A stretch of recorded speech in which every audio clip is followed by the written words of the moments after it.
Hello everyone, আজকের ভিডিওতে আমি আমার বাইকের ফুল মডিফিকেশন আপনাদেরকে দেখাবো ওয়ান বাই ওয়ান। প্রথমে আমি আপনাদেরকে একটা ধারণা দেই আমি বাইকের কি চেঞ্জ করব। ইয়েস, নাম্বার ওয়ান, গ্রিপটা চেঞ্জ করব। সেকেন্ড, বাইকের টেলটিডি মডিফিকেশন করব, অর্থাৎ এই যে একটা লেস দেখতে পাচ্ছেন নাম্বার প্লেট সহ, এই যে ইন্ডিকেটর সহ, এটা পুরোটা বাদ দিয়ে দিব। থার্ড, আমার বাইকের এই যে সারি গার্ড যেটা পা রাখার জন্য, এইটাও একদম বাদ দিয়ে দিব। ফোর্থ, বাইকের এই যে দুই পাশে যে দুইটা সাদা অংশ আছে এটাকে পুরোটা কালো করে দিব। অ্যান্ড 5 নম্বরে এই যে উপরে যে সাদা অংশটা দেখতে পাচ্ছেন এইটা হচ্ছে কালো করে দিব। তো মোটামুটি এই 5টা মডিফিকেশন মাস্ট, এটা দিব অবশ্যই। আর আরেকটা বিষয় আপনারা হয়তো এতক্ষণে খেয়াল করেছেন, আমার হচ্ছে লুকিং গ্লাস দুইটা আমি খুলে রেখে দিয়েছি। আসলে লুকিং গ্লাস ছাড়া আমি এই প্রথম বাইক চালাইছি বলতে গেলে। আর পার্সোনালি আমার কাছে মনে হয় লুকিং গ্লাস ছাড়া বাইক চালালে কেমন জানি একটু ছাপড়ি ছাপড়ি মনে হয়। তারপরও আমি আজকে যে চালাইছি আমার কাছে খুবই কমফোর্ট ফিল হয়েছে লুকিং গ্লাস ছাড়া, কিন্তু চালানোর একটা অন্য ধরনের মজা আছে। তো আজকে দেখি স্টকটা খুলে রেখে দিয়েছি, দেখি আফটার মার্কেট কোন লুকিং গ্লাসটা পাই, ছোটোখাটোর মধ্যে লাগাবো। আগেরটা একটু চওড়া ছিল, তো এবার ছোট সাইজের কোনো কিছু একটা খুঁজবো যেটা হচ্ছে খুব সহজে আমি এই হ্যান্ডেল বারে লাগাতে পারবো। আর সর্বশেষ আমি এই যে বাইকের স্টক যে স্টিকারটা আছে এইটা হয়তো আমি তুলেই ফেলবো। এই পাশে একটা, আর এই যে এই পাশে একটা, এই যে RTR 164V লেখা, আমি হয়তো স্টিকারটা তুলে ফেলবো। আর বাইকটা একটা ওয়াশ দিতে হবে, বাইকের অবস্থা খুব খারাপ, অনেক ময়লা লেগে আছে। ও, এই যে সামনের একটা স্টিকার এইটাও হয়তো আমি তুলে ফেলবো। আর কিছু কাস্টম স্টিকার করার ইচ্ছা আছে। এই যে এখানে হচ্ছে চ্যানেলের নাম লিখে একটা স্টিকার দিতে পারি। সে কাস্টম স্টিকারে কোন ডিজাইন রাখবো সেটা আপনাদেরকে অবশ্যই পরবর্তীতে দেখাবো। তাই এখানে আর আপাতত কথা বাড়াচ্ছি না, চলেন যেতে যেতে কথা বলি আপনাদের সাথে।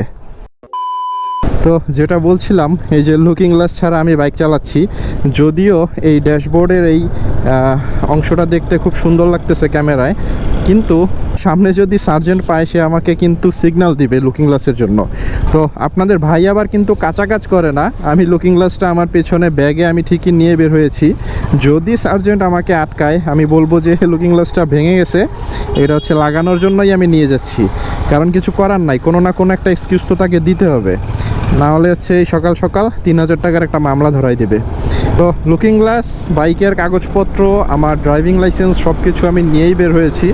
অর্থাৎ পুলিশ ধরলে আমাকে কোনোভাবেই আটকাতে পারবে না, অন্তত মামলা দিতে পারবে না। আর যাই হোক, এখন আমি যাচ্ছি মিরপুর বাইক পট্টিতে। কারণ আপনারা জানেন ঢাকায় বাইক রিলেটেড যত ধরনের কাজ আছে আপনি এক হচ্ছে মিরপুরে পাবেন, আর সেকেন্ড হচ্ছে বংশালে পাবেন। তো আমি যেহেতু উত্তরার এদিকে থাকি, তো বংশালটা আমার জন্য অনেক দূর হয়ে যায়, মিরপুরটা তুলনামূলক কাছে, এই কারণে আমি এখন হচ্ছে মিরপুরেই যাব। তো চলেন সরাসরি মিরপুরে গিয়ে আপনাদের সাথে দেখা হচ্ছে। ফাইনালি মিরপুর চলে আসছি, কিন্তু দেখেন অবস্থা, আমি একটু বেশি তাড়াতাড়ি চলে আসছি। সবগুলো দোকানই বন্ধ, এখন ঘড়িতে সময় সকাল 10টা, কিন্তু কোনো দোকানই এখন পর্যন্ত খোলে নাই। তো ঘুরতে ঘুরতে এই যে একটা দোকান পাইলাম, এই যে এখানে স্টিকার আছে, দেখি এখানে পাই কিনা। লোক নাই দোকানে, আপনি স্টিকার করান লাগে, এই যে এই হোয়াইট পার্ট আর এই যে দুই পাশের হোয়াইট, ব্ল্যাক করাবো আর কি। ব্ল্যাক কত লাগবে? হ্যাঁ, 2 কিট পাশের, আর হচ্ছে এই যে টাঙ্কি। কোনটা কত? আপনিও পলি করাবেন? হ্যাঁ, একটু ওয়েট করেন, ও দাম বলতে পারছে না। তো ওর যে উনি আসতেছে। ও আচ্ছা আচ্ছা, একসাথে তাহলে কথা বলি, কারণ আমারটাও তো করাইতে হবে। বুঝতে পারছি। আপনি কি কাজ করাবেন ভাইয়া? আমি পলি করাবো প্রোডাক্ট। কোন পাশ? দুই পাশে। ও, পলি করাবেন, পলি। আচ্ছা আচ্ছা, আমি করাবো স্টিকার। ও, যেহেতু ও প্রাইস বলতে পারতেছে না। হ্যাঁ হ্যাঁ, বেকার ওর সাথে কথা বলে সময় নষ্ট। বুঝতে পারছি। একটু আগে আগে চলে আসলাম, সকালে ঝামেলাটা কম থাকে, কাস্টমার কম থাকে, আরামে কাজ করা যায়। তো ভাইও চলে আসছে ভাইয়ের বাইক নিয়ে, হচ্ছে উনি নতুন বাইক নাকি ভাইয়া? হ্যাঁ ভাইয়া, চকচক করতেছে। আর হচ্ছে 4B নিয়ে চলে আসছে সকাল সকাল পলি করানোর জন্য। আসলে নতুন বাইক পলি করলে অনেকদিন ভালো থাকে। এই যে দেখেন এখন কিন্তু কোনো পলি করা নাই, এখানে একটা ছোট স্ক্র্যাচ পড়লেও সেটা থেকে যাবে বাইকে। সিরামিক কোটিং না করা পর্যন্ত সেই স্ক্র্যাচটা উঠবে না, কিন্তু বাইকে যদি আপনি পলি করান সেক্ষেত্রে কিন্তু ছোটোখাটো টুকটাক স্ক্র্যাচ পড়লে সেটা পলি তুললেই সেটা চলে যায়। তো এই হচ্ছে অবস্থা, একদম নতুন, মাত্রই নাম্বার হয়েছে। তো দেখি এখানের ওই ভাইটা নাই যিনি এখানের স্টিকারের কাজ করান। উনি নাকি এখানে নাই, উনি আসলে ওনার সাথে কথা বলে দাম জানবো, আপনাদেরকেও জানাবো। না, হয় নাই। একটু আগে আপনাদেরকে যে দোকানটা দেখাইছি, ওই ভাইটা আসার পর ওনার সাথে আসলে আমার দাম দরে হয় নাই, উনি অনেক বেশি চাচ্ছিলেন। তারপর আমি ঘুরে হচ্ছে এই দোকানে চলে আসছি, এটা হচ্ছে মোল্লা এন্টারপ্রাইজ। এখান থেকে ভাইয়ের সাথে কথা বলে এখানে ফিক্সড করলাম, এখান থেকে লাগাবো। কারণ আমি হচ্ছে ওই দোকানটা থেকে এখানে হচ্ছে কিছুটা কম পাইছি রেট। তো কত কি খরচ গেল সেটা আমি একদম শেষে বলে দিব। তার আগে হচ্ছে আপনাদেরকে একটু দেখাই। এই যে দেখেন স্টিকারের কাজ চলতেছে, এই স্টক স্টিকারগুলো খুলে ফেলা হবে। অলরেডি ওই পাশেরটা খুলে ফেলা হয়েছে, এইটাও খোলা হবে। খুলে এইটার উপরে হচ্ছে ব্ল্যাক স্টিকার বসবে। তো ধাপে ধাপে সবই আপনাদেরকে দেখাবো, দেখতে থাকেন।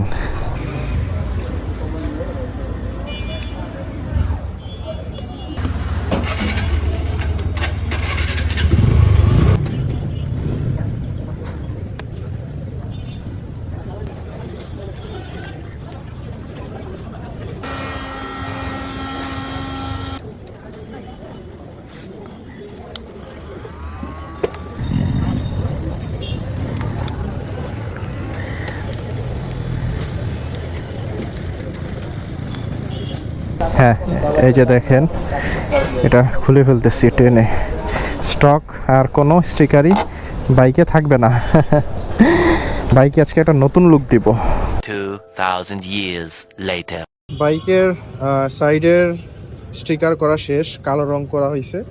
আর এই যে দেখেন বাইকের টাঙ্কিতে আমি হচ্ছে কার্বন ফাইবার এই স্টিকারটা করছি।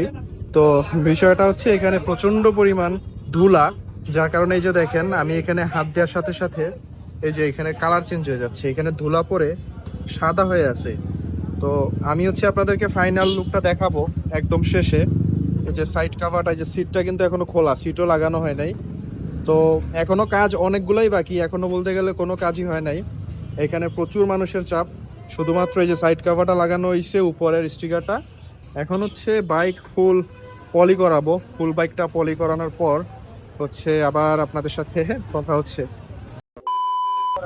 বাইকে হচ্ছে পলি করার আগে একটু পলিশ করা হলো। বাইক পলিশ করার পর হচ্ছে মূলত পলিটা করলে সেই পলিটা দীর্ঘদিন থাকে আর খুব সুন্দর লাগে বাইক দেখতে।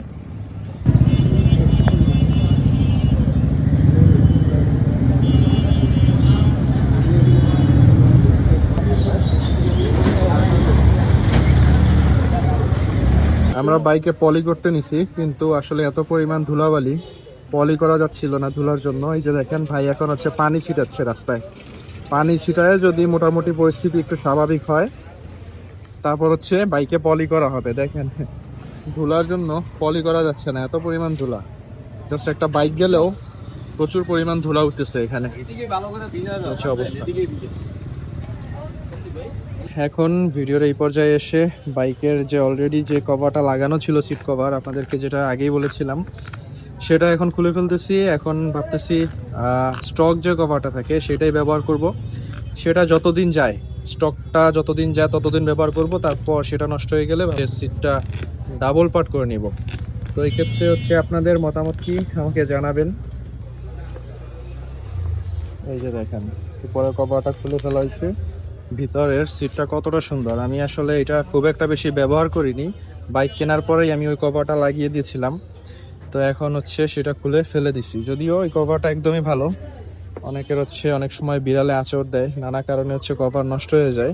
তো এই ক্ষেত্রে এই কভারটা আমার অনেক দিনই টিকছে, যদিও এটা চেঞ্জ না করলেও হয়তো, কিন্তু জাস্ট বাইকের লুকসে চেঞ্জ আনার জন্য কভারটা হচ্ছে আমি খুলে ফেলেছি।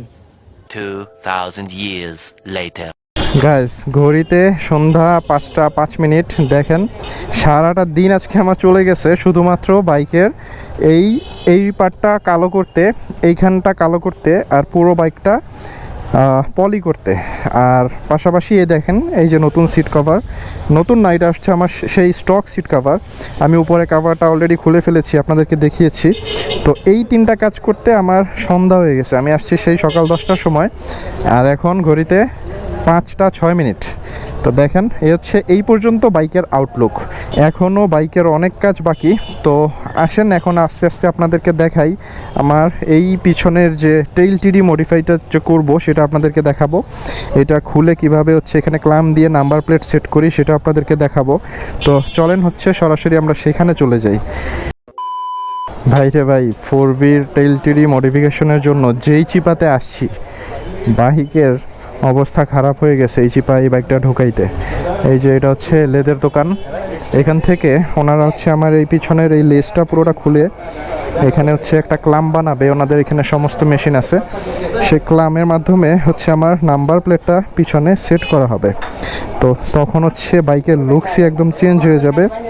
তো আমি হচ্ছে সেই পর্যন্ত আপনাদেরকে একটু ওয়েট করাবো। হয়তো এখানকার সমস্ত ফুটেজ আমি নিতে পারবো না, কারণ এখানে অনেকগুলো কাজ বাকি। আমি একটা একটা ধাপে ধাপে আপনাদেরকে পরে এটা বুঝিয়ে বলবো। তার আগে আপাতত বিদায় নিচ্ছি। 2,000 years later. ভাই ফাইনালি বাইকের কাজ মোটামুটি শেষ। 40 মিনিটের একটা কাজ, অলমোস্ট আমার 2 ঘন্টা গেছে। ভাইয়া একটু আরেকটা বিষয় হচ্ছে এমন চিপার মধ্যে এই দোকানটা, আসলে আমি ঢুকে একদম ফেসেই গেছি বলা যায়। আর আরও অনেক ঘটনাই ঘটেছে, আপনাদেরকে বলছি, দাঁড়ান বের হয়ে বলছি। ব্যাস বের হয়ে গেলাম। আসেন বাইকের একটা রুমাল কিনি আগে। ও আরেকটা বিষয়, আমার কিন্তু মিটারে যে প্রোটেক্টরটা লাগানোর কথা ছিল সেটা হচ্ছে লাগাতে ওই মেকানিক ভাইটাও ভুলে গেছে আর আমিও খেয়াল করি নাই। তো উনি বলেছে যে সমস্যা নেই, এটা যাওয়ার সময় ওনাকে বললেই উনি হচ্ছে এটা লাগিয়ে দিবে। তো এখন হচ্ছে যাচ্ছি সেই মিটারের প্রোটেক্টরটা লাগানোর জন্য, কারণ এটা এখন না লাগালে আবার কখন লাগানো হবে কি না না তারও কোনো ঠিক নাই আসলে। তো চলেন আমরা হচ্ছে আবার সেই আগের দোকানটাতে যাই, গিয়ে প্রোটেক্টরটা আগে লাগাই।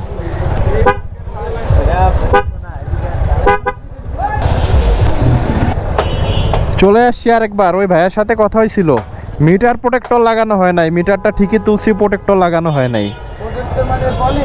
পলি পলি পলিটা লাগায় দেন ভাই, আপনি পলিটা লাগান। হ্যাঁ, আর আমি এ ফাঁকে একটা ছোট রুমাল নিয়ে আসি বাইক মোছার জন্য। বাইকের অবস্থা খুবই খারাপ, একটা রুমাল নিয়ে বাইকটা আগে মুছতে হবে। ভাই রুমাল আছে? একটা রুমাল দেন, হলুদটা দেন ভাই।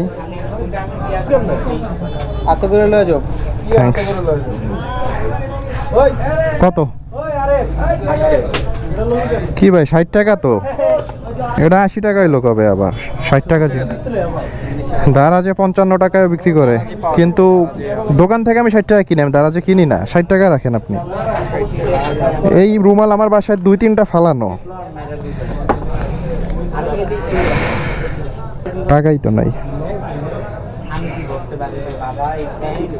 টাকা তুলতে হবে, টাকা একবারে নাই। ইভেন আমার নাম্বার প্লেটটা বানানোর মতো টাকা নাই মানি ব্যাগে। টাকা তুলতে হবে আগে। এখন বাইকের মডিফিকেশনের পিছে অনেকগুলো, থ্যাংক ইউ ভাইয়া, অনেকগুলো টাকা খরচ হয়ে গেছে ইতিমধ্যে। এখন একটু সেভ করতে হবে। আসেন ভাই, কি কোনটা লাগাচ্ছেন? পিপিআই।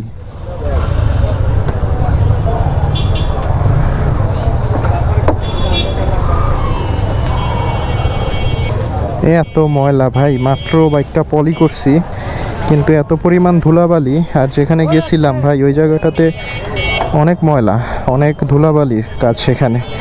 বাইকটা একদম নোংরা হয়ে গেছে, এটাকে একটা ভালো করে ওয়াশ দিতে হবে। যাক, সেটা পরে দিব। আপাতত কাপড় দিয়ে মুছে যতটুকু এটা পরিষ্কার করা যায় সেটা করে নিচ্ছি, তারপরেরটা পরে দেখা যাবে। বেশ ভালোই পরিষ্কার হয়েছে। এটা হচ্ছে মাইক্রোফাইবার একটা টাওয়েল, এটা দিয়ে আপনি বাইক মোছার জন্য এটা বেস্ট। এটা হচ্ছে যত ধুলাবালি বাইকে থাকুক না কেন, সেটা হচ্ছে এটার মাধ্যমে খুব সহজে চলে আসে আর সেটা ক্লিন হয়ে যায়। এই যে ভাই দেখেন, এই যে দেখেন নতুন মিটার প্রোটেক্টর লাগানো হয়েছে, দেখেন একদম সেই সব কিছুই নতুন, বাইকে নতুন, বাইকের নতুন লুকস। তবে এখন আপনাদেরকে লুকসটা দেখাবো না, আমি চাচ্ছি এই দিনের আলোতে আপনাদেরকে বাইকের ফুল আউটলুকটা দেখানোর জন্য। এখন হচ্ছে রাত যেহেতু, এখন আপনারা দেখলেও ভালো বুঝতে পারবেন না বাইকের কাজ কেমন হয়েছে, কতটুকু কাজ করানো হয়েছে সেটা বোঝার জন্য আপনাদেরকে আমি আগামীকাল দিন পর্যন্ত একটু অপেক্ষা করাচ্ছি। এই যে নাম্বার প্লেট বানাতে আসছি এখন। সাইজ নেওয়া অলরেডি হয়ে গেছে, আমি বেশি একটা বড় সাইজ বানাবো না, ছোট সাইজ আপনাদেরকেও দেখাবো। তো টোটাল কস্টিং কত, নাম্বার প্লেটের কস্টিং কত, আমার ব্যাক প্যানেল সব কিছুই আপনাদের সাথে শেয়ার করব। তো আগে আমরা একটু ডিজাইনটা একটু ফিক্সড করে নেই, তারপর হচ্ছে দেখাচ্ছি আপনাদেরকে। নিচে 4টা থাকবে, রাইট? এই নাম্বার দাও দুইটা। গাড়ির নাম্বার হচ্ছে 48, 46, 94। আমি তারপর আরেকবার একটু দেখে কনফার্ম হয়ে নাম্বারটা ওনাকে বলতেছি। হ্যাঁ ঠিক আছে, কিন্তু এটা তো মাঝখানে আনেন। হ্যাঁ, কালার কম্বিনেশন কি দিবেন? কালা কি কালো দিবেন? হ্যাঁ কালোই দিতে চাচ্ছি, মানে ওই কালোর উপরে হালকা গোল্ডেন বা এই ধরনের কিছু। ওই লেখাটা থাকবে গোল্ডেন, হ্যাঁ, ব্যাকগ্রাউন্ড থাকবে পুরোটা কালো, কালো বাইক থাকবে কালো কালো আর লেখা অক্ষরগুলো থাকবে গোল্ডেন। গোল্ডেন কালার, একটু শাইন দিবে আর কি। তো খুবই মিনিমাল একটা ডিজাইন দিচ্ছি, বেশি হিজিবিজি নাই। ফন্টটা কি আছে এটা দেন তো 104। ভালো লাগতেছে না এটা, ফন্টের আসলে কোনো অভাব নাই। হ্যাঁ এই যে এটা দেন তো, এই যে এটা রেভ বিটি। হ্যাঁ দেন, এটাই দিয়ে দেন, এটাই দিয়ে দেন। আর ভালো লাগতেছে না, যা হওয়ার হবে, একটা ফাইনাল থাকলেই হয়েছে। একটু অ্যালাইনমেন্টটা সুন্দর করে দিয়েন, উপরে নিচের গ্যাপটা, হ্যাঁ যেন কম বেশি না থাকে গ্যাপ। দেখি ফন্ট একটা সিলেক্ট করলাম, এটা প্রিন্ট দেওয়ার পর কেমন আসে, এটা প্রিন্ট দেওয়ার পর আসলে বোঝা যাবে। একটু ওয়েট করি। না এটা আমি আপনাকে দেখাচ্ছি, আচ্ছা সমস্যা নেই, আমি আপনাকে দেখাবো না, আমি ওইখানে দেখাই। হ্যাঁ হ্যাঁ আসেন। ওয়েল, আমরা বেশ কয়েকটা স্টিকার বানাইছি। একটা তার মধ্যে আমি আমার হেলমেটে অলরেডি লাগিয়ে ফেলেছি। সেকেন্ড স্টিকারটা আমি হচ্ছে বাইকের এই টাঙ্কিতে লাগাবো। আচ্ছা টাঙ্কিতে অনেক ধুলা, আমি একটু আগে একটা ক্লিন করি। আমার রুমাল আছে আমার এখানে, আমার ব্যাগের উপরেই। হ্যাঁ হ্যাঁ এই যে, আগে একটু ক্লিন করে এখানে বসালে আশা করি এটা একটু ভালো বসবে। এই যে এই জায়গাতে লাগাবো। আমি বসাই জায়গা মতো, থ্যাংক ইউ। এই যে দেখেন, আমি চাচ্ছি এইটা ঠিক এই জায়গাটাতে বসাতে। ব্যাস, এখন হচ্ছে এটা আস্তে আস্তে তুলতে হবে। এই যে দেখেন, ওয়াও কেমন হয়েছে আপনারা একটু জানাবেন কমেন্টে। জাস্ট ইউটিউবের লোগো সহ চ্যানেলের নামটা আমি এখানে লাগিয়ে দিয়েছি, জাস্ট এই ঘোড়াটার উপরেই। তো এটা কেমন হয়েছে একটু জানাবেন। আর আরেকটা আমি এখানে লাগাইছি, এটা আমি খুলে ফেলবো। এটা হচ্ছে জাস্ট এক্সট্রা ছিল এই কারণে লাগানো, তবে এটা আমি রাখবো না, এটা আমি খুলে ফেলবো, হয়তো কালকে পরশুতেই খুলে ফেলবো। এক্সট্রা যেহেতু তাই এটা লাগাইছিলাম এই যে বাইকের মাথায়। তো এটাও একটু আপনাদেরকে দেখাই, লাগাইছি যেহেতু দেখেন। এটা হচ্ছে মূলত একটা জাপানিজ ওয়ার্ড, এটার অর্থ আর তেমন কিছুই না, এটা আমার নাম, জাস্ট জাপানিজ অক্ষরে। এই যে দেখেন, এটা উঠে উঠে চলে আসতেছে। এই যে এই হলো হেডলাইট। এটা আমি শিওর না এটা রাখবো কি না, আপনারা হচ্ছে আমাকে একটু কমেন্টে জানাবেন যে এই বাইকের মাথায় এই স্টিকারটা মানাইছে কি না, এটা আপনারা একটু জানাবেন। রাতে কতটুকু পরিষ্কার দেখা যাচ্ছে জানি না, তবে এই হচ্ছে এইটা লুকস। চলেন আরও দুইটা স্টিকার আছে, সেগুলো লাগাই। অ্যান্ড লাস্ট এই যে আরেকটা স্টিকার, ওয়ান ডাইরেকশন। এইটা আসলে কি অনেকেই আমাকে প্রশ্ন করবেন, তো এটা হচ্ছে জাস্ট তেমন কিছু না, এটা আমার হচ্ছে favourite band and still now এই ব্যান্ডের অনেক বড় ভক্ত আমি, তাই এটা হচ্ছে এখানে লাগালাম আপাতত। এটা দেখতে সুন্দরও লাগবে, আশা করি খারাপ লাগবে না। আর যাই হোক, এই যে দেখেন,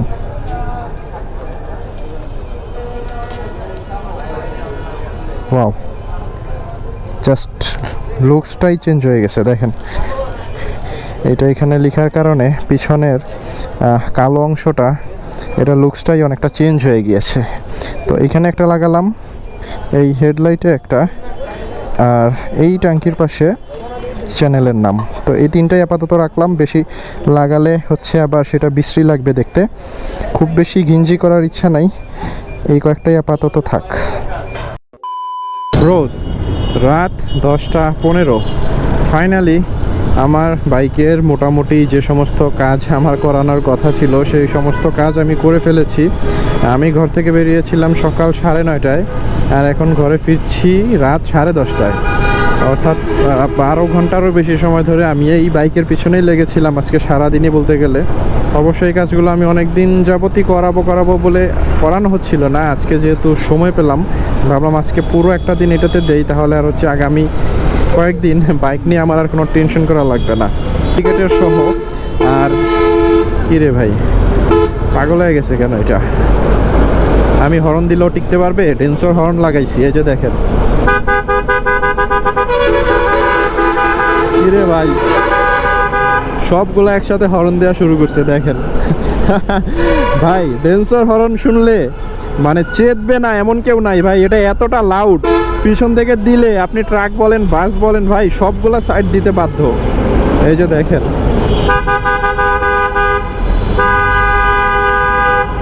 বামে বামে বামে বামে বামে। আরে ভাই অটো রিক্সাগুলা একদম রাস্তার মাঝখানে একদম ডান পাশের লেন দিয়ে আসে চলাফেরা শুরু করে। মানে এগুলোর জন্য বড় যে গাড়িগুলো আছে যেগুলো একটু স্পিডে চলে সেগুলো হচ্ছে আটকায় যায় এদের কারণে। যাই হোক, তবে একটা বিষয় ভাই আপনাদের কাছে একটু শেয়ার করতেই হয়, সেটা হলো আমি আজকে প্রত্যেকটা কাজ 1 ঘন্টার কাজ আমার 2 ঘন্টা 2.5 ঘন্টা লাগছে। মানে প্রত্যেকটা কাজে আমার ডিলে হয়েছে। এটার কারণ আসলে আর কেউ না, আমি যে দোকানগুলোতে গিয়েছি প্রত্যেকটা দোকানের দোকানদাররাই হচ্ছে খুবই ব্যস্ত। আর কেউ তো হচ্ছে ব্যস্ত না থাকলেও তার বন্ধুবান্ধব আসছে, সে কাজ ফেলে হচ্ছে তাদের সাথে আড্ডা দেওয়া শুরু করছে। তো এই হচ্ছে অবস্থা। প্রত্যেকটা দোকানে আমার হচ্ছে সময় বেশি লাগছে। আমি 3-4টা দোকান থেকে টোটাল কাজ করাইছি আমার বাইকের। তো যেখানে আমার টোটাল কাজটা আমার 3 ঘন্টার ভিতরে হয়ে যাওয়ার কথা, সেই কাজটা আমার দেখেন 12 ঘন্টার বেশি সময় লাগছে ভাই। মানে কিছু বলার নাই। যাক, এখন আমি আর বেশি বকবক করব না, এখন আমি সরাসরি বাসায় চলে যাচ্ছি। আর এই রাতে হচ্ছে বাইক ভালো একটা বোঝা যাচ্ছে না আমি কি মডিফিকেশন করছি। তো আমি চেষ্টা করব দিনের বেলাতে এটা আপনাদেরকে রেকর্ডিং করে আরেকবার দেখাতে। তো দেখা হচ্ছে আগামীকাল দিনে। গাইজ, বাসা থেকে বের হওয়ার সাথে সাথেই মেজাজটা খারাপ হয়ে গেল। আমার পেছনের টেল লাইটটা জ্বলতেছে না। তো এটার একটা কারণ হতে পারে, গতকালকে যখন ইন্ডিকেটরের লাইন দেওয়া হয়েছিল তখন সেই মেকানিক বোধহয় ভুলে এই টেল লাইটটার কানেকশন দিতে ভুলে গেছে। এখন হচ্ছে আমার টেল লাইট জ্বলতেছে না। তাই এখন যাচ্ছি আমার বাসার পাশেই একটা গ্যারেজে, দেখি এখান থেকে এটা ফিক্স করা যায় কি না। ভাই গতকালকে ওই যে এটা লাগাইছিলাম আর কি ইন্ডিকেটর, তো এটা লাগানোর সময় ওই মেকানিক ভুলে মনে হয় এই টেল লাইটের দেয় নাই, কানেকশন দেয় নাই। এখন টেল লাইট জ্বলতেছে না পিছনের এইটা। না, ওটা জ্বলেই না টোটালি, পার্কিংয়েও জ্বলে না, এমনিও জ্বলে না। এই যে দেখেন এই টেল লাইটটা অফ হয়ে আছে। নর্মালি এটা কিন্তু এখন জ্বলে থাকার কথা, কিন্তু এটা অফ হয়ে আছে। তো এইখানেই হচ্ছে মেইন কানেকশন এই তারগুলোর মধ্যে। হ্যাঁ, চাবি দেওয়া আছে। এইখানেই কোনো ঘাপলা আছে। আমার কিন্তু এই যে হ্যাজার্ড আছে, হ্যাঁ একটু দেখেন দর্শক। এই যে দেখেন ফিক্স করে দিছে, মাত্র 2 মিনিটের একটা কাজ। এখন হচ্ছে এই বাতিটা জ্বলতেছে। গতকালকে হচ্ছে এটা বোধহয় কানেকশন দিতে ভুলে গেছিলো, তো আজকে ভাই হচ্ছে খুব তাড়াতাড়ি 2 মিনিটের মধ্যে, তাই না? 2 মিনিট লাগছে। হ্যাঁ, ভাইয়ের নাম কি? মুন্না ভাই। দেখেন 2 মিনিটে ঠিক করে দিছে। আমার বাসার পাশেই এই দোকানটা, মাঝে মধ্যে কাজ করাই। ভাই এর আগে আমার বাইকের কাজ করছিল, মনে আছে? হর্নের ভিতর যে পানি ঢুকছিল। সাউন্ড একটু কমে গেছে যদিও, বাট চালাইতেছি এভাবেই। করা সাউন্ড না?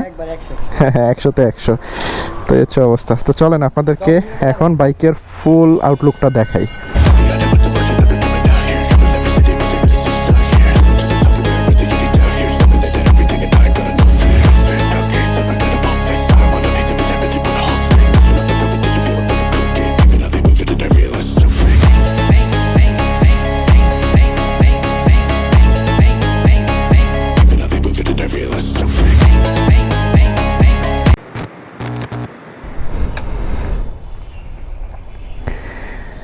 আর লাস্টলি এই যে কাস্টমাইজ স্টিকারগুলো বানাইছি, এগুলো হচ্ছে 4টা বানাইছি 100 টাকা দিয়ে। এই যে এখানে হচ্ছে ওয়ান ডাইরেকশন, এই পাশে হচ্ছে চ্যানেলের নাম, আর আমার হেলমেটে একটা লাগানো। আর এটা তো দেখাইছিলাম, এটা এক্সট্রা হয়েছিল দেখে এটা এখানে লাগাইছি। এটা খুলে ফেলবো কিনা আপনারা একটু জানাবেন আমাকে। তো এই হচ্ছে আমার মোটামুটি এই পর্যন্ত বাইকের ফুল মডিফিকেশন। এই যে আমি হ্যাজার্ড লাইটটা একটু যদি জ্বালাই তাহলে দেখেন সামনে থেকে কি সুন্দর লাগতেছে ভাই বাইকটা। এখনও অনেক মডিফিকেশন বাকি যদিও, কিন্তু এই পর্যন্ত যতটুকু মডিফিকেশন করছি তাতেই হচ্ছে খুবই সুন্দর লাগতেছে। বাইকের আউটলুকটা আগের থেকে অনেকটাই চেঞ্জ হয়ে গিয়েছে। অর্থাৎ একটা স্টক 4Vর সাথে যদি আপনি এই 4Vটা রাখেন তাহলে পাশাপাশি আপনি হচ্ছে বুঝতে পারবেন যে আসলে কতটা ডিফারেন্ট এই 4V মডিফিকেশনটা হয়েছে। সো আপনারা হচ্ছে কমেন্টে একটু কাইন্ডলি জানাবেন যে আর কী মডিফিকেশন করা যায়, আর কি নতুন মডিফিকেশন আপনারা দেখতে চান। বিশেষ করে 4V লাভার যারা আছেন তারা হচ্ছে আমাকে আপনারা জানাবেন যে আর কী পরিবর্তন আপনারা দেখতে চান। তো এই ভিডিওটা বেশি বড় করব না, দেখা হবে নেক্সট অন্য নতুন কোনো ভিডিওতে। ততক্ষণ পর্যন্ত সবাই ভালো থাকবেন। Thanks for watching, stay with travel x Bangladesh.